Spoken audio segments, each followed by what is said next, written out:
Well, I got 2 lungs, so I mean that helps. Hey everyone, after show, after party, whatever we're doing. I don't even know what we do here, Dave, besides just talk about supermoons and Franklin Graham and the miracle of container ships. Yes, it is truly a miracle when you stand next to something that big and that heavy and watch 4 guys pull it into port without smashing it into port, and then throw lines, anchor it, and then you see like the most massive equipment you've ever worked on in your life go out and meticulously pick up within an inch on each corner of those container ships to pick up those containers and drop them on a truck without crushing the truck or bouncing the truck. And they move it to another area of the yard where another guy takes control and puts it where it needs to go, or puts it on a into the rail yard and on a train. It's just a majesty of enormous chaos. You know what is amazing is that you don't hear about that it works at all, that the system works at all. Yep. Because the way that you just described it, it just sounds like black magic, basically. It just sounds like you see people pulling huge, and then things go from one spot to another spot, and yeah, that sounds like black magic. It's surprising that things don't just fall apart, or like huge containers fall down and crush people or trucks on a regular basis. We touched on that before, and there are over 2,000 containers lost to the sea every year by big waves. Yeah. You won't win against Mother Nature. When she wants something off the top of your ship, it's gone. and before we actually came on, before we started the show, I was mentioning about the Franklin Graham and the supermoon, right? Because he said that God, caused the supermoon and the super tides from the supermoon to help dislodge the container vessel in the Suez Canal, because of course that's what God does. So it wasn't the dredge? It wasn't the dredge, no. And that supermoon wouldn't have happened, that super tide wouldn't have happened if God right there on the fly decided to make it happen. I'm not buying it. I'm not buying it. No, it smells like BS to me too. Yeah. I know. I love confusing Christians by saying, so what does God smell like? Well, that's a good question. What does God smell like? I'm going to write that down and ask my host, ask my guest tonight on the on the 8 o'clock show. What does God smell like? While you're touching on that, what was the book called again? The Bible says what? The Bible says what? Yes. Yeah. What does God smell like? So I will ask him that question right there. And maybe he'll have a good answer. I don't know, Dave. He might not. Well, hopefully he'll be back by then. Yeah, that'd be cool. What and are you doing your? I saw your Jenga video yesterday. I have to admit, I didn't have a lot of time to watch, and I mostly just fast forward to you cheating, holding the tower up. What are you doing? Oh, I know. I felt well. I did spin it. I did spin it afterwards. You did spin it at the end. I give you full points for that. Yeah. I did spin it, but once again, I think it's part of me and maybe my personal work, my work as a person. About letting go, about when it's time to go. You just got now. As you probably have heard, this is my divorce day, right? This is my anniversary of my divorce, and maybe I should have just let go of my marriage because I was married for 20 years, Dave. Chat. I was married for 20 years, and I should have been married for that long.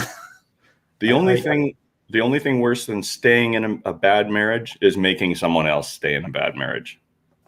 Yeah. Well, I like that. You're very wise. I've never been married. Well, but I am a duct tape pro. Duct tape pro counselor. That's what you could be. You just be like a mental health counselor. Just say, yeah, I don't have a degree, but I got this cup that says I'm a duct tape pro. So many times I have conversations with people, and you may have even noticed with you, it's like, well, I don't have any children, but I've never worked in healthcare, but I've never watched anyone die, but it's like, there's a lot of disclaimers going around out there. Well, I think that's a mark of intelligence right there. At least there is something to say, hey, I don't really know about it, but doesn't it make sense that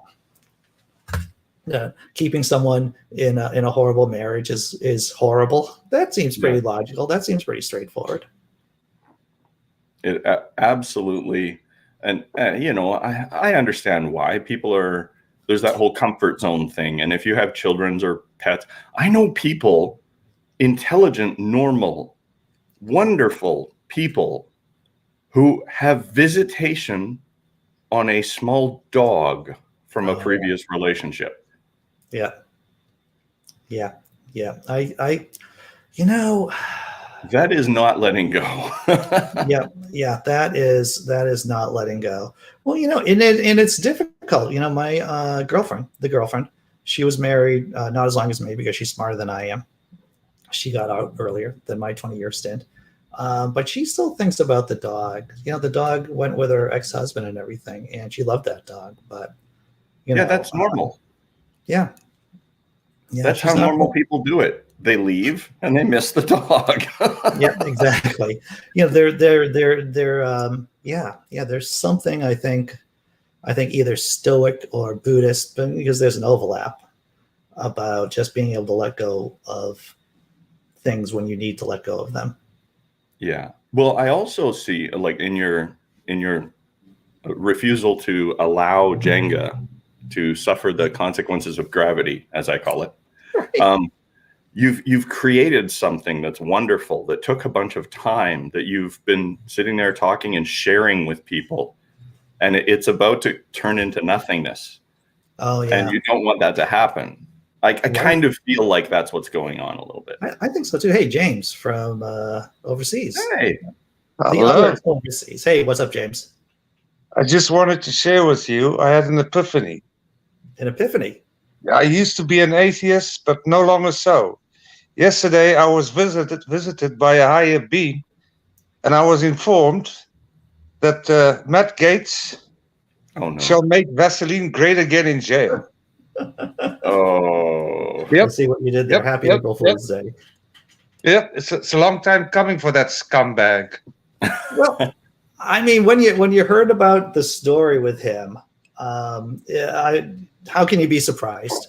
Duct tape. You know what the sad thing is, dude? At that traitor Trump won a second term, he would have probably pardoned. Sure. Because as far as I know, it's a federal crime, isn't it? If you traffic a minor across state lines.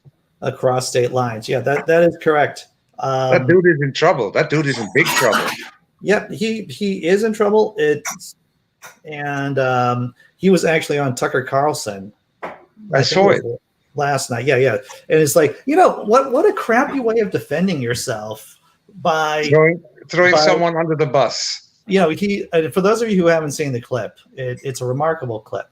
Because what Getz does is bring Tucker Carlson into it. He goes, well, so it's just the two of them on camera. It's Getz and Tucker Carlson. He goes, well, other people on the screen right now have been accused of sex crimes.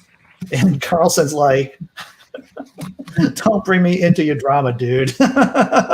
Do not drag me into whatever you got going on. Were you listening for the part about the Canadian internment camps or whatever they called them? I didn't hear that, no. So in Canada, we have a rule now because of COVID restrictions and because of how batshit crazy our neighbors to the south are. Not pointing any fingers, but all of them. Yeah. So we have a thing where to leave the country, you have to have a recent test for COVID. 3 days. In order to come back into the country, you also have to have a recent COVID test done in Canada. But in order to do that, you have to quarantine. In order to quarantine, you have to go to a government-approved hotel where they can monitor you and everybody else who's just come into the country. They test you.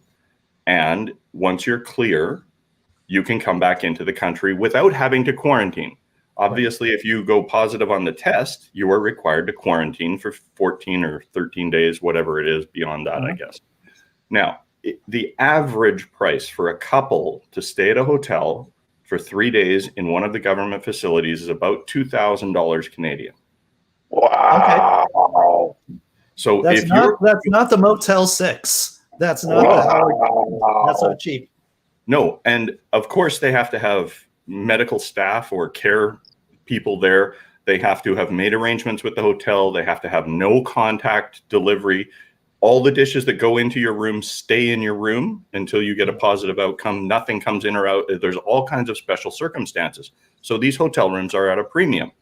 So you're staying in a premium hotel with excellent service for 3 days to ensure that you don't bring another variant of COVID into the country. And Tucker Carlson called that an internment camp. Yeah. Yeah. Well, and he brought this up yesterday. We've known about this for almost 3 months. Canada's not the only country doing it. No. Most countries are doing that.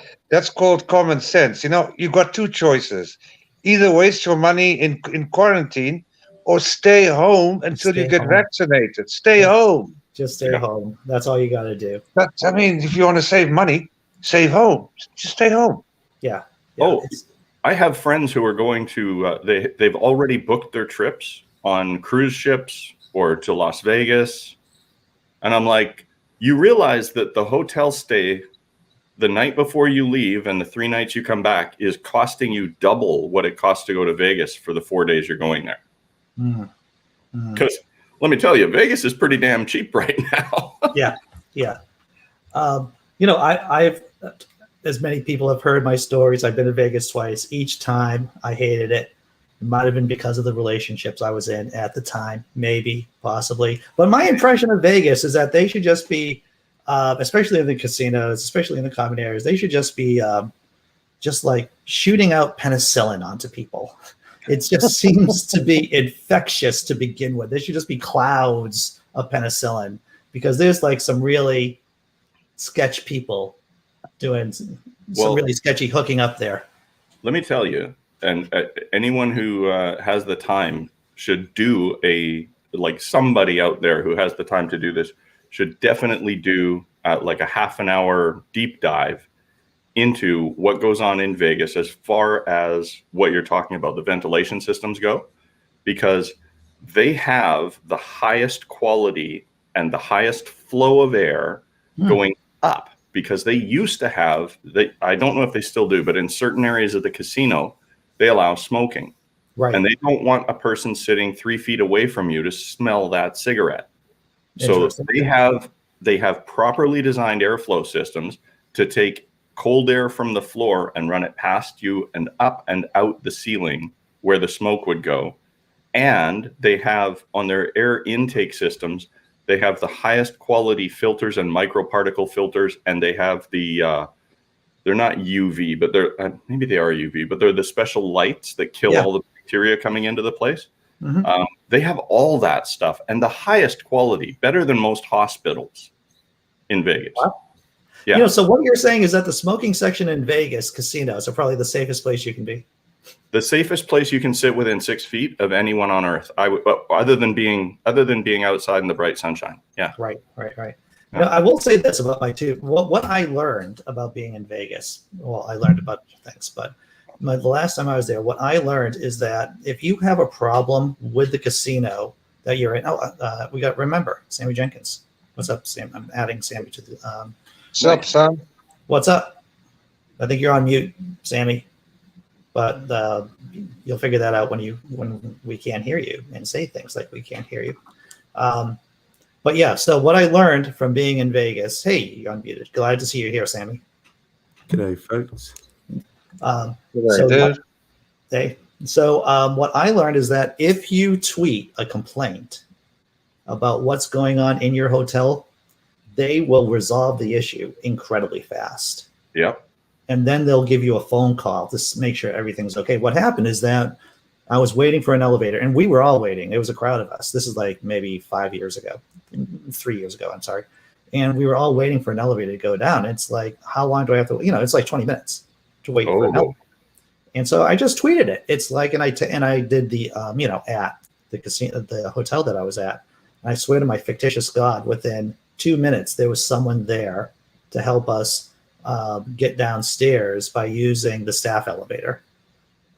And so that's a hack. That is a trick. If you're in a casino, if you're in a hotel in Vegas, and if you have a problem with the service, you should just tweet it and tag the place that you're in, and because they want to get a lid on that. They want to control any bad press about where they are, about their hotel or casino pretty fast.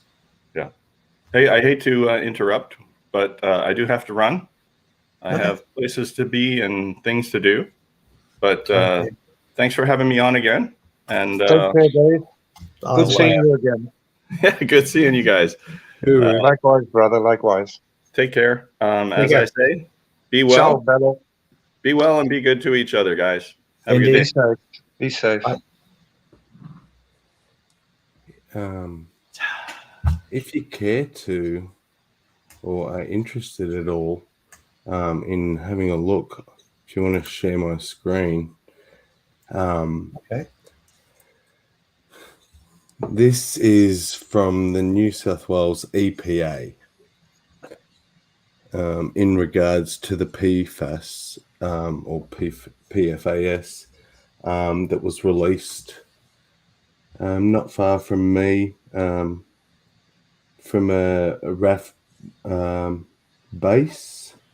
So it basically says, while the PFAS expert health panel have concluded that there is no current evidence to suggest an increase in overall health risk related to PFAS, it also said health effects cannot be ruled out.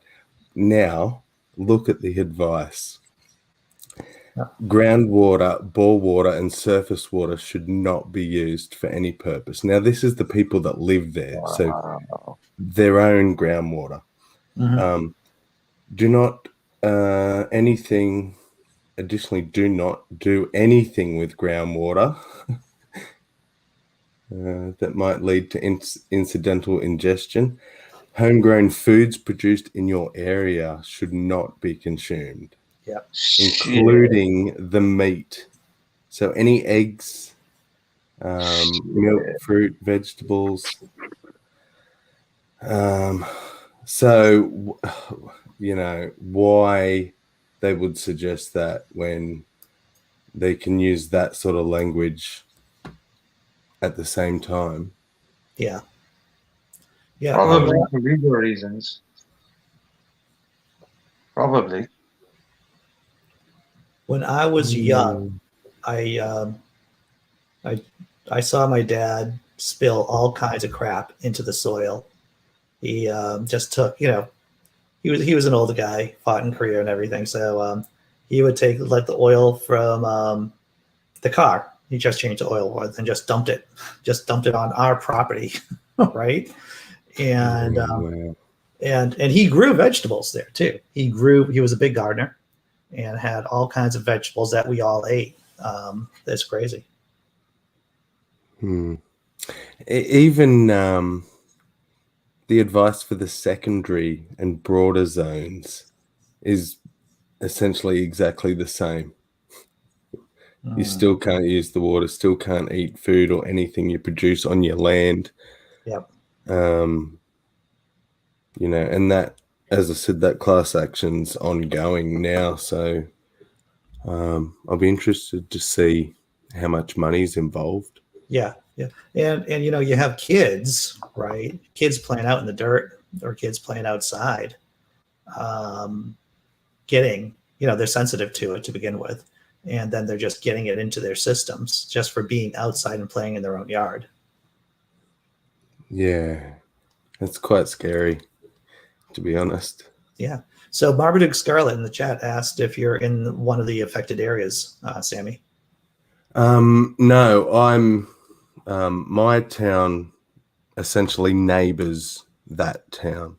Okay. Wow. Very close. Yeah. But it does make me wonder. I'm sure we'll find out in 10 or 15 years' time when we start growing a second head or something. Oh, right. Gary Priestley saying in the chat that the neighbors' chickens died from lead poisoning in their backyard, where it's common to dump toxic waste from construction. Jeez. We resurfaced the lawn after that. I can imagine that. So what would you have to do, Gary Priestley? You just like literally just took off the topsoil and just put on new topsoil? That's crazy.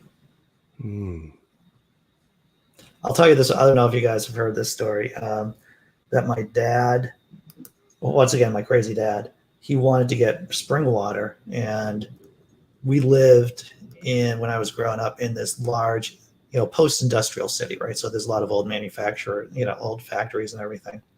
And his idea about getting fresh spring water is going into the middle of the city where this tiny stream ran and literally fill up.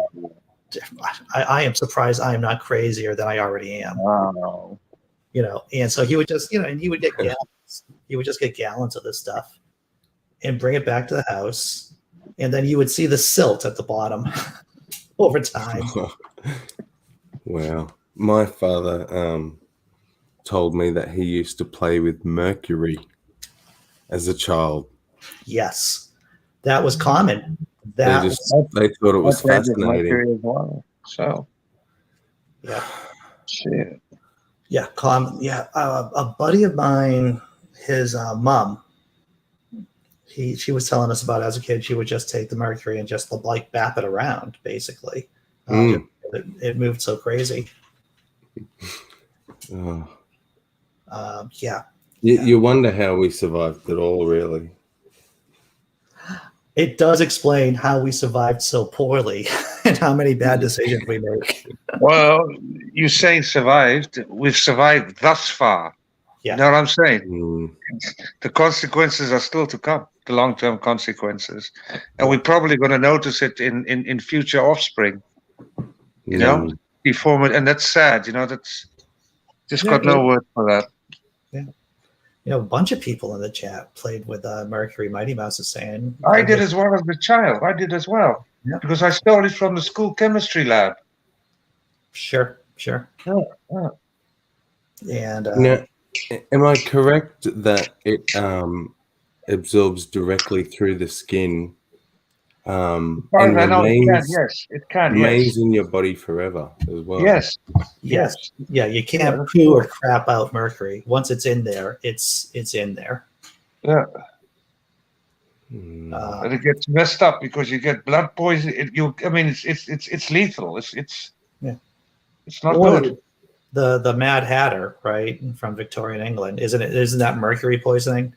Because they had mercury in somehow fixing or finishing the hats, and that got into their blood systems and drove them crazy. And at the end, it would shut down their organ failure, basically massive organ failure.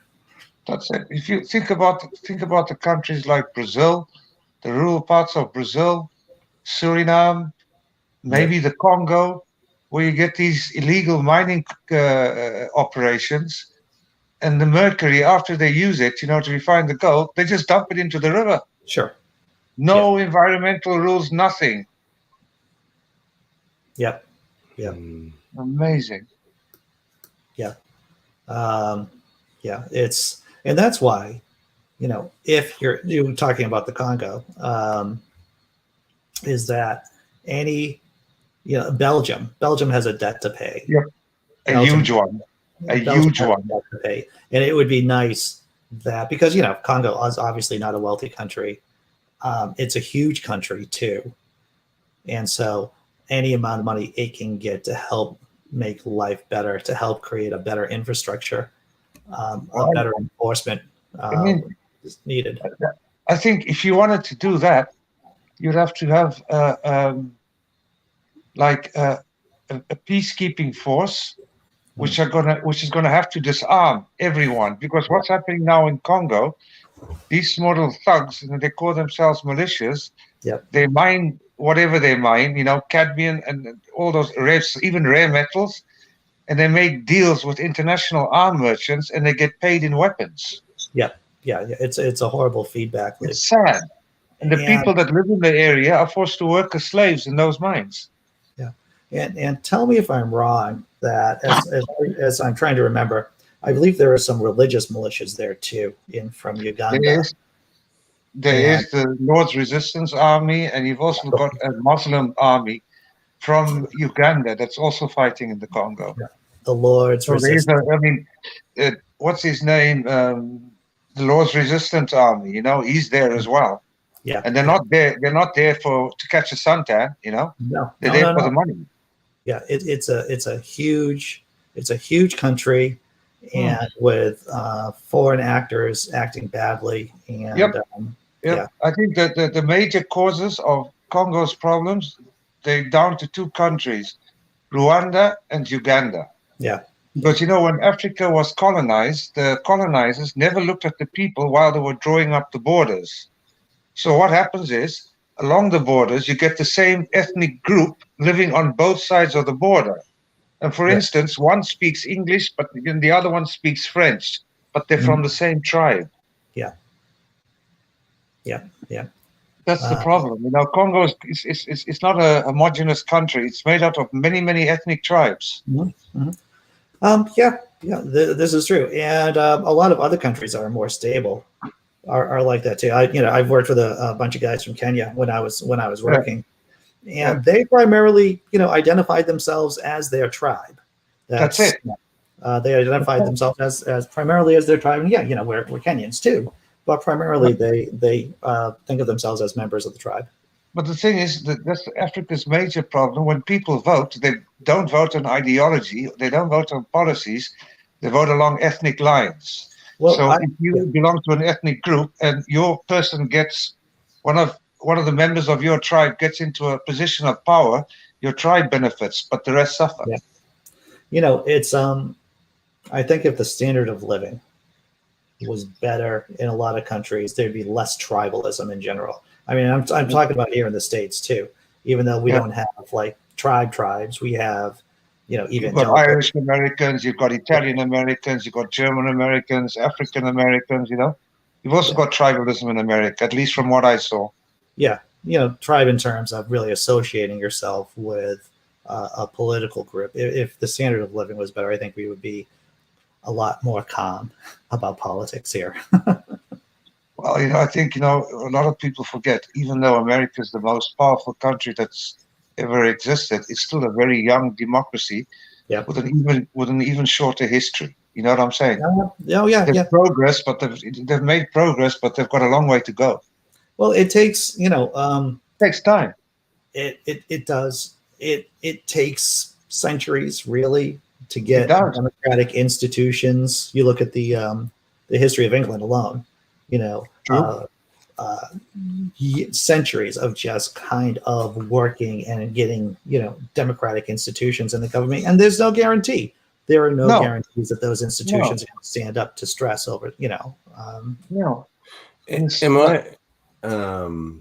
Am I thinking correctly to think along the lines of it comes down to a country's willingness to change? Yeah. And when 50% basically of your country refuse any sort of change, I can't see how, progression's meant to happen. Yeah. It can, there are different ways of trying to make a country change. It's from like the Russians, right, are famous for trying to make the entire population change from just a small group, right? A small group forcing change from above. And that has problems. A quick look at Russian history. The thing is, if you want a democracy, the first thing you need to have is stability. Once you have stability, then you can implement food security. After you have food security, you create jobs, right?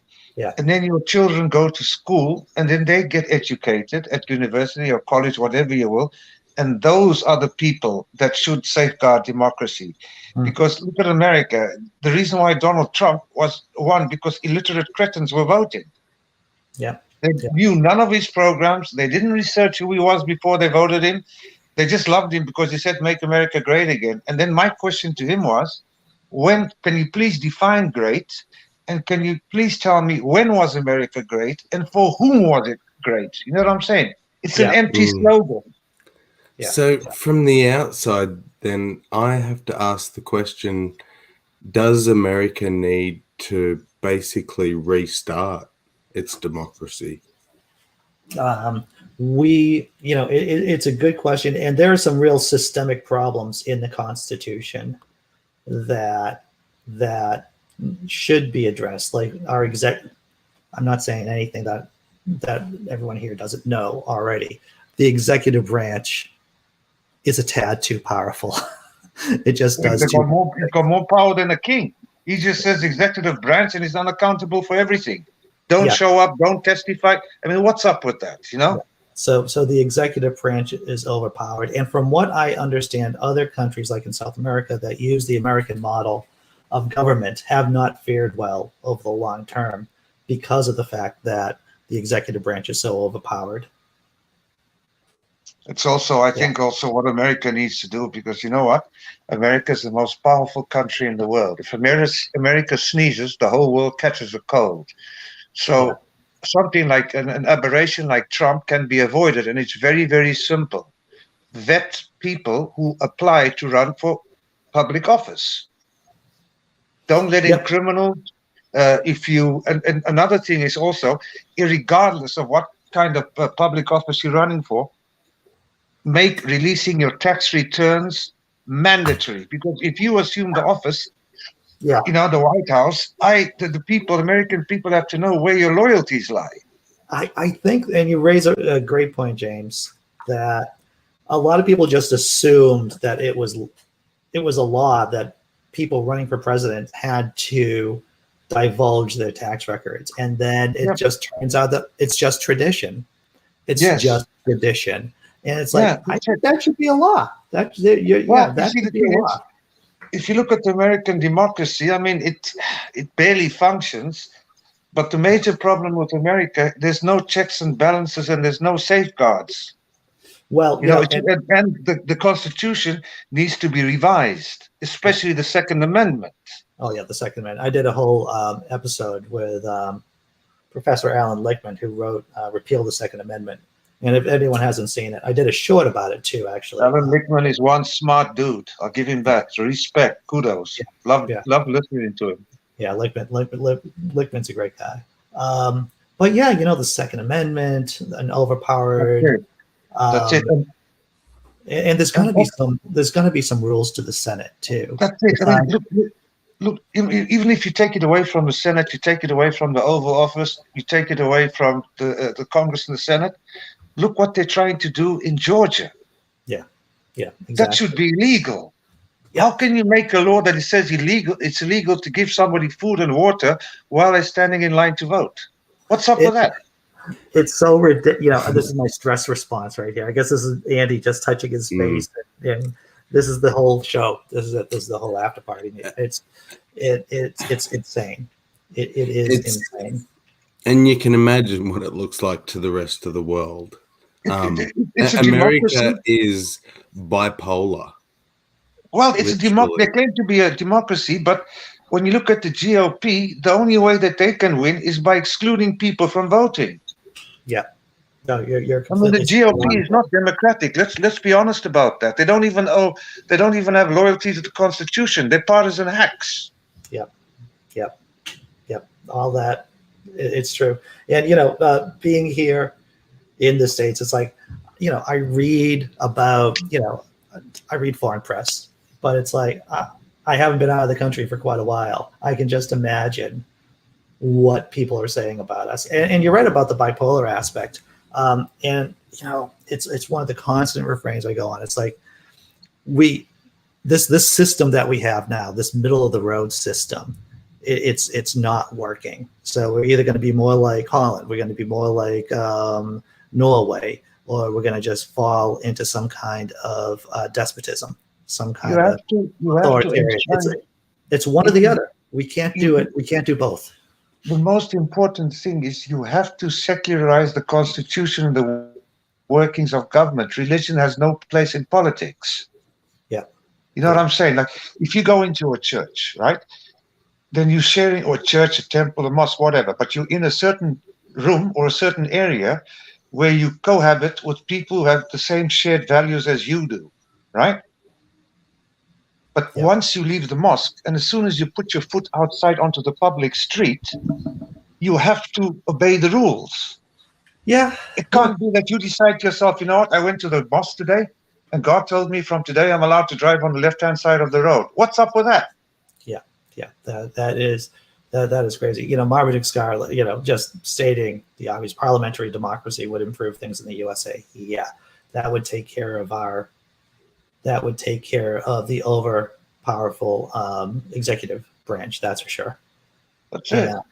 And the idea that we, you know, here in the States, it's really difficult to have a third party, to have a functional third party. And the only way how you get power as a third party is if you knock off one of the other two parties.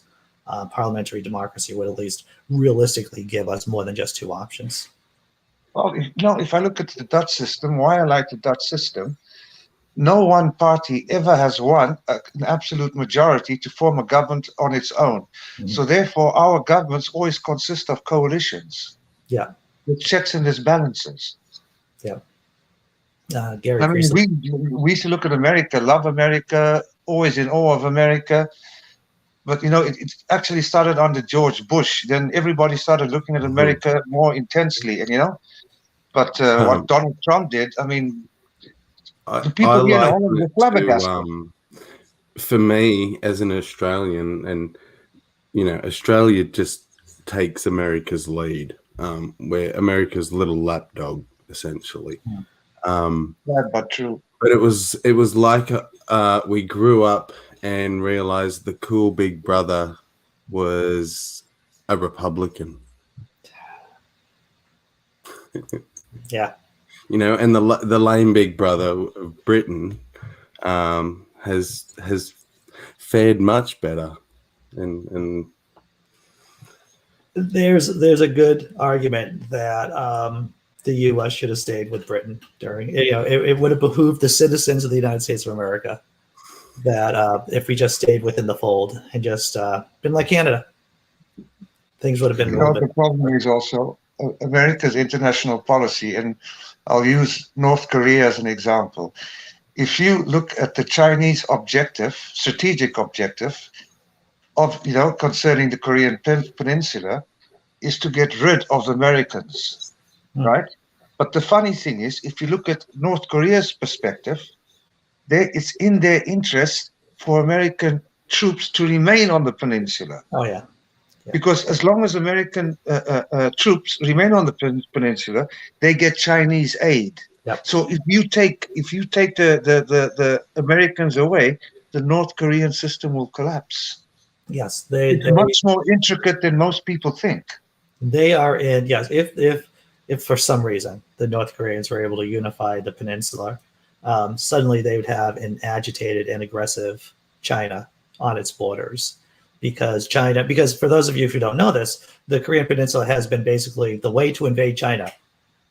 Yes. The way to invade China. Yes. And the idea of a unified Korea is something that gives the Chinese, you know, Communist Leadership Party pause. It gives them something to be concerned about. Not only that, North Korea also shares a border with Russia. So that also has its consequences. You know what I'm saying? Sure. I don't see a way of them solving it anytime soon. You know, there's a lot of talk about the Chinese and the Russians getting along, but let me tell you, you know, the Russians stole a fair chunk of northern Manchuria.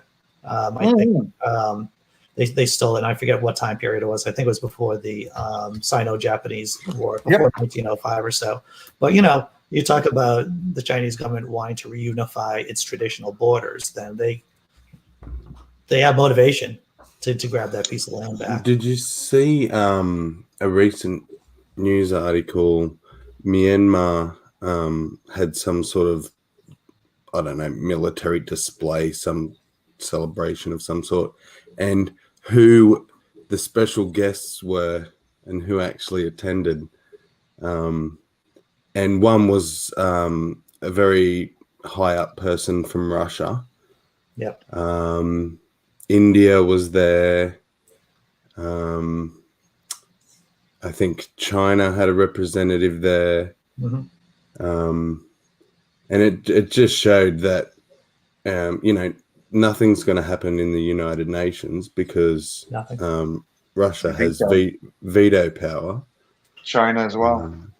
And I mean, the Russian guy was there hugging, Yeah. But so you have to understand. they're obviously friends. Obviously, because Russia and China are Myanmar's biggest military suppliers. Sure. So you're not going to take a dump where you're going to eat your sandwich, are you? Well, you shouldn't. A lot of people do, it's not but nice. It's bad manners.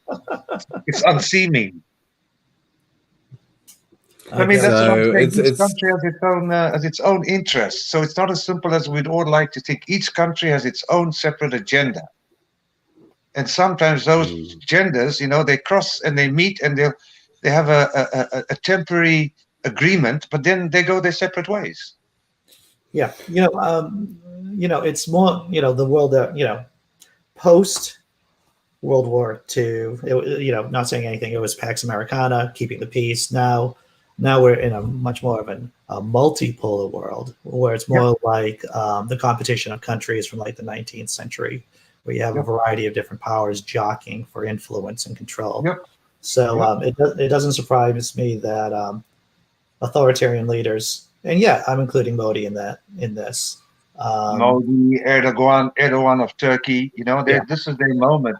They are jockeying around to try to create these alliances of convenience. That's what it is. Alliances of convenience, which are, they don't, these kind of alliances of convenience, they don't last for long because it's all transactional, right? It's all transactional. That's it. And in the Middle East, a prime example of that is Yemen. You get all these different countries interfering in Yemen, and they have their own separate agendas. And meanwhile, the Yemenis are suffering. They're starving. COVID. So let me put this question to you then, with places like Yemen and that in mind. Do you think Myanmar is going to be another case where we just have to sit by and watch? Will we meddle, or is it too dangerous for us to meddle in this instance because of who the power players are? Yeah. Or do you think this could be some sort of catalyst to something big? I think people in Myanmar will have to suffer under an authoritarian government. The U.S. and India. Let's say that there's an India and America relationship, which there is a defense relationship. They are looking at China in kind of a Cold War kind of prism right now, and so they don't care if they don't care if the people running Myanmar are a bunch of bastards. They just care if those bastards are working for them or not, if they are pro-American or pro-Indian.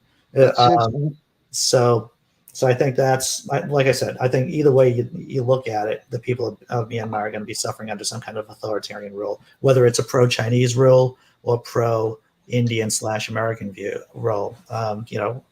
Authority, they're still going to be suffering under authoritarian rule.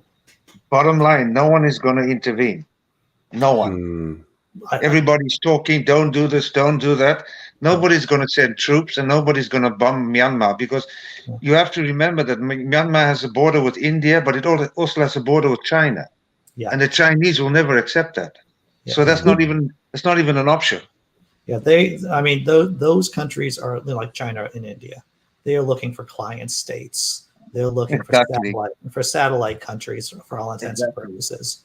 And that means the best way to control a government, a people, is through an authoritarian government. That's how I would imagine the Chinese are looking at it in Myanmar. So there's no incentive. That's the thing. There's no incentive for anyone to do the right thing in Myanmar at this point. There's no incentive for Americans to do the right thing. There's no incentive for the Indians to do the right thing. And Christ Almighty, there's definitely no incentive. They're probably going to close all their borders to refugees, because don't forget, hundreds of thousands of refugees entering a country destabilizes the host country. They've learned this. So they're not even going to do that. They're going to seal off the borders. Yeah. I'll say this about North Korea. Blazing Wizard Pope was talking about North Korea wouldn't have been a thing. It was really an example of imperial overreach by the American military, MacArthur, during the Korean War, that they just, we could have emancipated maybe 50% of North Korea, and the Chinese would have been somewhat satisfied with that. But instead, know your history, Angie. I'm impressed. You know your history. MacArthur's biggest problem was MacArthur. That was his biggest problem. Well, he approached the Yalu River when at the end of the day, that the Chinese intervened was because of MacArthur. He told him not to approach the Yalu River. Yeah, and he did it anyway. Yeah. So the reason why we have North Korea is because of American imperial overreach, because of MacArthur. You just gotta, it was a failure of the American political system, because, remember, America does have a history of the civilian government being in control of the military. And so at any point, we could have just told MacArthur to stop, but we chose not to. Didn't MacArthur get fired?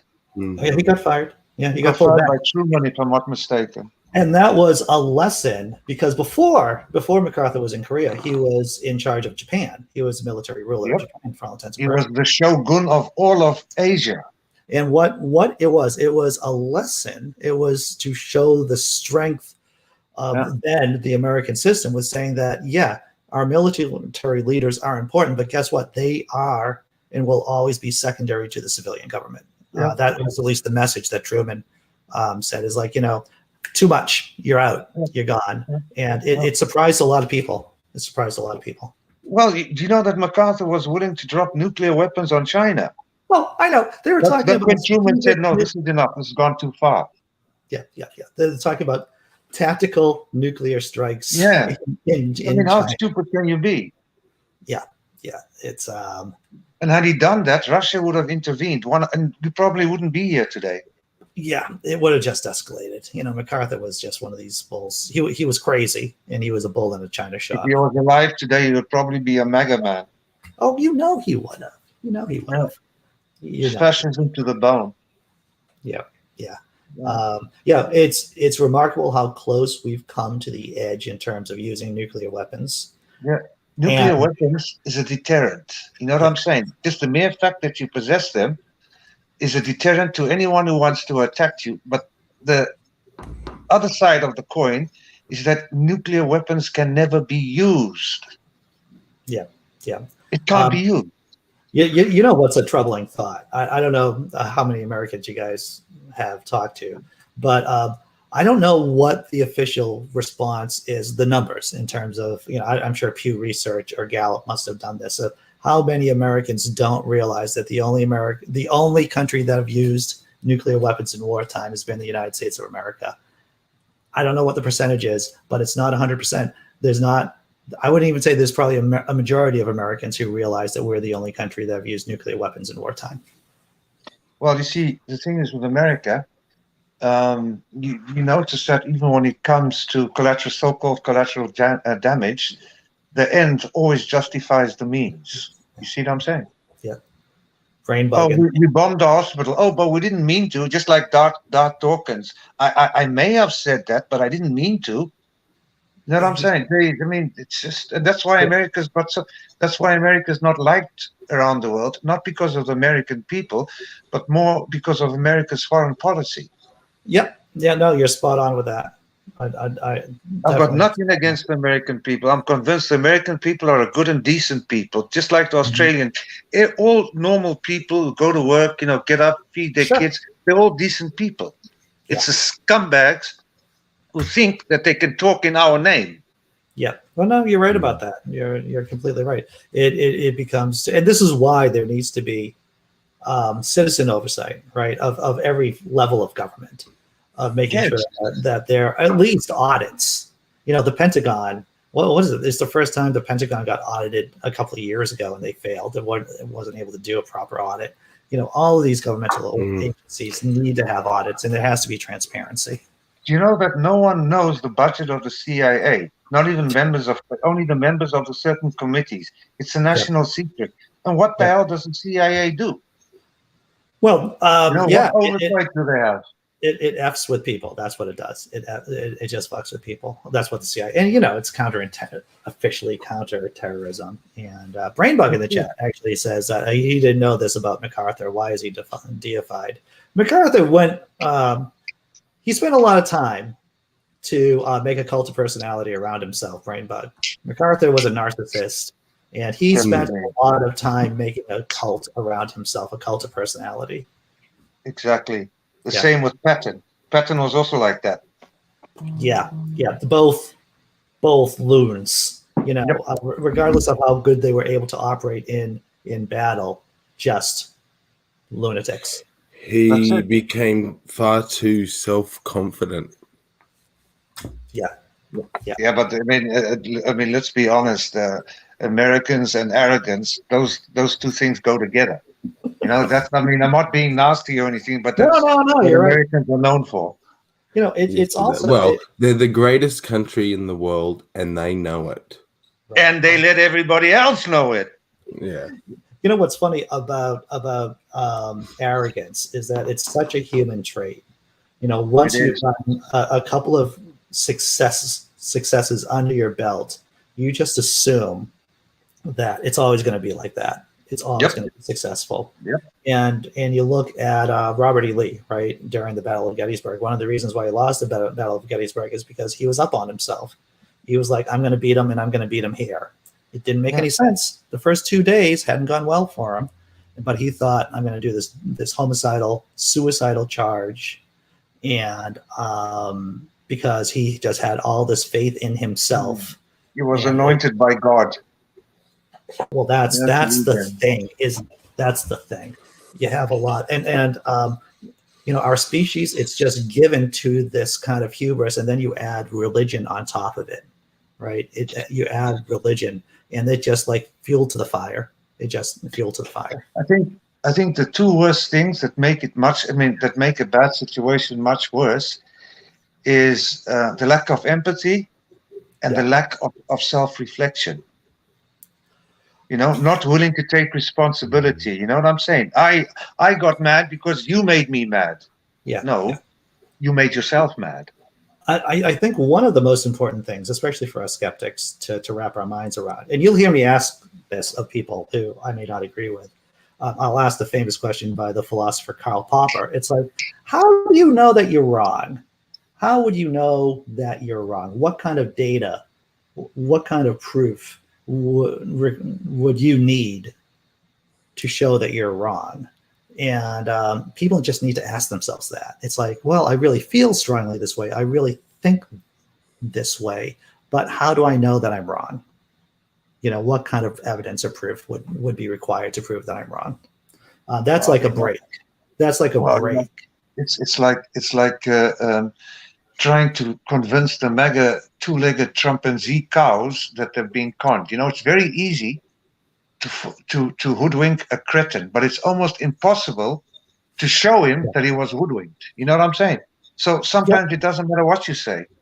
I gotta tell you, after working with guys who've had brain injuries, falling off, walking while drunk, you can get a head injury from walking while drunk.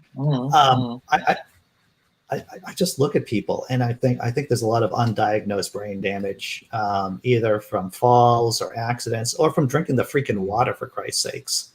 I think there's just a lot of cognitive impairment going on. Dude, I'll give you a prime example. I told you about my brother-in-law when he got COVID, and he was in a coma for 12 days. Thank heavens, Thank God he's there, Big up to you, Big G, for this one. Oh, you one, brother. But he recovered, and he's recovering very well. And then I find out my sister says, no, she's not his wife. She's not taking the vaccine because she thinks it's a hoax. My own sister. What do you say to someone like that? Someone that you've always respected, someone that's older than you, someone that gave you advice when you were growing up, and she comes out with this. Well, I have no words. I have a personal policy about this, is that when people close to me, and there's been, a couple of people that have told me that they're going to hold out on the vaccine or they're not going to get the vaccine, I've chosen not to engage with them on it. At the most, I will ask them why. and then kind of do the Socratic method for a short period of time and just kind of explore what they're saying. Well, you see, there's a fine line, especially if it's people that you love and they're your siblings or whatever, your family or your children, you know, there's a fine line between being worried and trying to give them advice, and then the other side, you know, just like a millimeter away from the line on the other side, is that you could you could ruin your family relationship forever.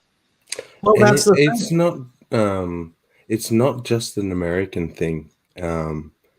Here in Australia, people very close to me, like immediately close to me, they're not saying they're not getting vaccinated, but they're holding off because the one that's in Australia at the moment only has 75% success rate or something to that effect. Which one is that? Is that the AstraZeneca? No, it's the Pfizer. Oh, the Pfizer. Yeah, the Pfizer one. Which I read today actually has 100% success rate now for kids, and much higher for adults. But when they say these things, I've actually chosen very similar tact myself. I don't engage, but I let them know that I am as soon as I can. As soon as my turn comes, I'll be at the front of the line. Yep. And Good man. Just hope to set by example. I think that's smart. That's smart, Sammy. Is that there's nothing one else, story, say that you're doing it. There's one story I want to tell you guys. I live in Rotterdam, so that's like a metropole of about maybe 700,000 people, maybe a bit more. But anyway, just outside Rotterdam, not even 2 or 3 kilometers, on last Sunday, there was a church open, and it was for 700 people. So what happened was, photographers and journalists went to go and, you know, see the people going to church. They got beat up, and the cops saw it, and they didn't intervene. And then they said, yeah, we didn't intervene because we didn't want to escalate the situation. Whereas had it been a person with dark skin or had it been a mosque, they'd have beaten up everybody. So, you know, it's sickening. Yeah. And, you know, you should have seen the way they were dressed, you know, dressed really well, big, expensive cars, Mercedes, Audi, Porsche. So these weren't stupid people. Yeah. Yeah. Well, it's frustrating. I actually do the same thing as you, Andy. I work in the disability sector. Well, that's what we call it here. And so I work with very vulnerable people with, you know, immunodeficiencies and just compromised people. And to just so selfishly put people at risk, you know, on something you read on Facebook or it's it does boggle the brain and the heart too, that it's irrational. That's the sad thing. It's irrational. Yeah. You know what I mean? When somebody does something, you look at it, you analyze it, and then after you analyze it, then you come to a conclusion. And 9 out of 10 times, even though you don't agree with the person, but you can see why they think or why they did what they did. But when I look at this, there's no logic. Nothing. I will say this, you know, there were people who died in the company that I worked for from COVID, you know, people that we served. It wasn't in my house, it was in another house. And, you know, I think those stories about just telling those stories about our personal experiences from people, if you are with someone who has a disability, or if you are working with someone who has, or you're living with someone or know someone who's immunocompromised, I think if facts don't work, then, you know, one of the most powerful things we have are our stories. And those stories are powerful. And just talking to people about those stories, about how people have suffered from COVID-19. Images speak the most. One image says more than 1,000 words. Yeah, you're right. On that note, it's been an hour, lads. I'm going to have to run because I got like 2 other shows to do today. And I still got to do a bunch of It reading. was a blast, Andy. Thank you for being such a charitable host. May the Lord a smile pleasure. upon you and yours. You too, son. Thanks, All right. James. You're welcome, dude. All right. Take All care, good, my everyone. brother. This has been a lot of fun. Be good, my brothers. Be well. Be safe. Be Hey, strong. Rude. Take Ciao, care. ciao.